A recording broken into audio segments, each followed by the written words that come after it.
नमस्कार, क्या आप जानते हैं, मैं आपका स्वागत है। मैं हूं सौरभ शुक्ला। भारत के अलग अलग प्रदेशों में लोगों में और उनके समूहों की आस्थाओं और मान्यताओं में विभिन्नता है। अलग अलग मजहब, भाषा और बोली के साथ हम साझा तहजीबों की बात करते हैं और एक दूसरे को सम्मान देते हैं। आपसी प्रेम की यही भावना हमारी राष्ट्रीय एकता की नींव रखती है। लेकिन हाल ही के दिनों में कुछ ऐसे मुद्दे उठाए गए जो मजहबी जुनून से ओतप्रोत हैं। कुछ प्रदेशों में कुछ लोग और नेता सीधे टकराव पर आमादा दिख रहे हैं। राज्य सरकारों और स्थानीय प्रशासन को अल्टीमेटम दिए जा रहे हैं। हम बात मस्जिदों से होने वाली अजान की कर रहे हैं, जिसकी मीनारों पर लगे लाउडस्पीकरों से कुछ सियासी नेताओं और संगठनों को ऐतराज है। और ऐतराज भी कुछ ऐसा कि कानून व्यवस्था को खुलेआम बीच चौराहे पर चुनौती दी जा रही है। अगर वाकई कुछ परेशानी है और नियमों का उल्लंघन हो रहा है तो कानून और संविधान के दायरे में आवाज उठाना गलत नहीं है। लेकिन अफसोस कि ऐसा नहीं हो रहा। विरोध के लिए कानून का मखौल उड़ाते हुए सड़क पर जमघट लगाया जा रहा है। महाराष्ट्र के बाद अब उत्तर प्रदेश को लाउडस्पीकर की लड़ाई का अखाड़ा बनाया जा चुका है। वाराणसी के बाद अलीगढ़ में अजान के वक्त हनुमान चालीसा पढ़ी गई। इसके लिए बिना इजाजत चौराहों पर लाउडस्पीकर लगाए जा रहे हैं। अजान और हनुमान चालीसा विवाद को लेकर उत्तर प्रदेश में अब तक क्या क्या हुआ, हम आपको सिलसिलेवार बता रहे हैं। सबसे पहले वाराणसी में अजान के वक्त लाउडस्पीकर पर हनुमान चालीसा पढ़ी गई। वाराणसी में श्री काशी ज्ञानवापी मुक्ति आंदोलन के सदस्यों ने विवाद की शुरुआत की। हनुमान चालीसा पढ़ने वालों का कहना है कि अजान से नींद में खलल पड़ता है। अलीगढ़ में अखिल भारतीय विद्यार्थी परिषद एबीवीपी से जुड़े छात्र विवाद को और आगे ले गए।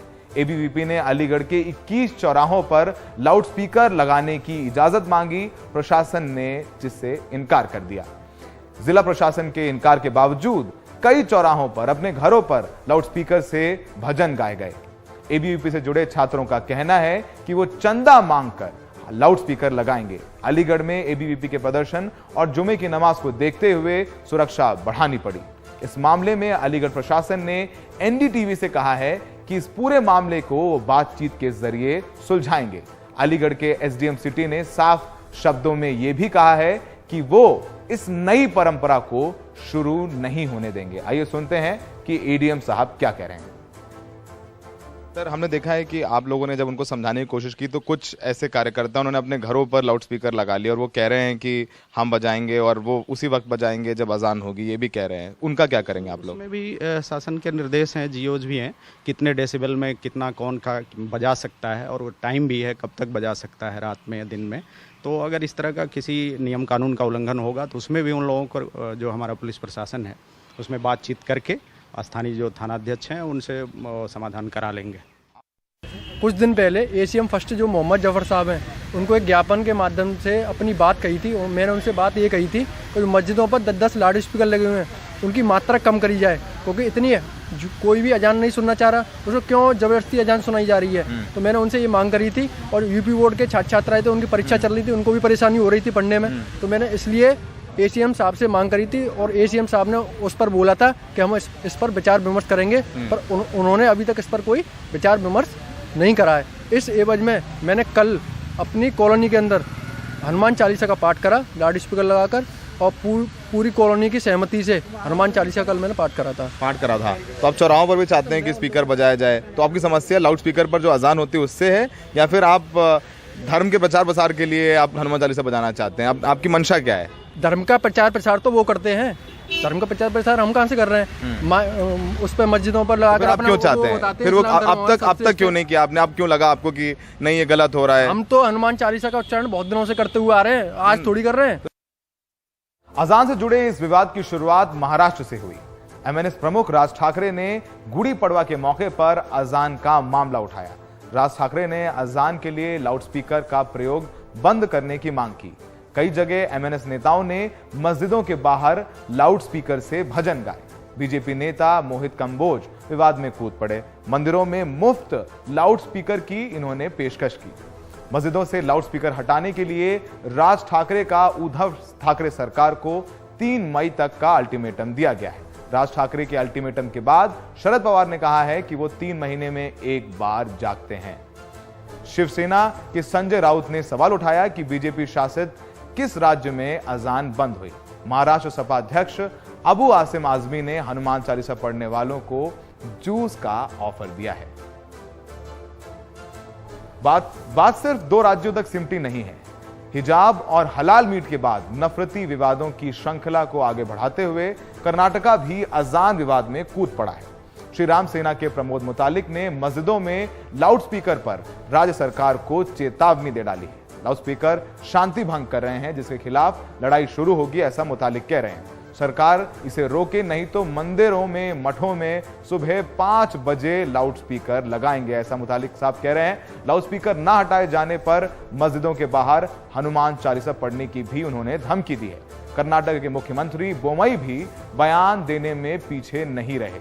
उन्होंने कहा कि मस्जिदों में लाउडस्पीकर पर हाई कोर्ट के आदेश का पालन होना चाहिए, ऐसा बोमई साहब कह रहे हैं।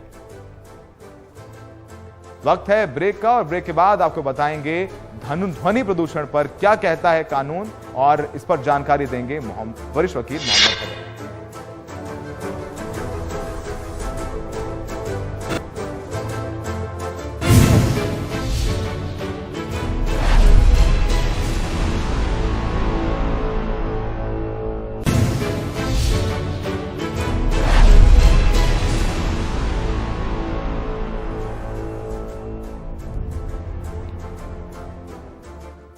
ब्रेक के बाद क्या आप जानते हैं में आपका स्वागत है।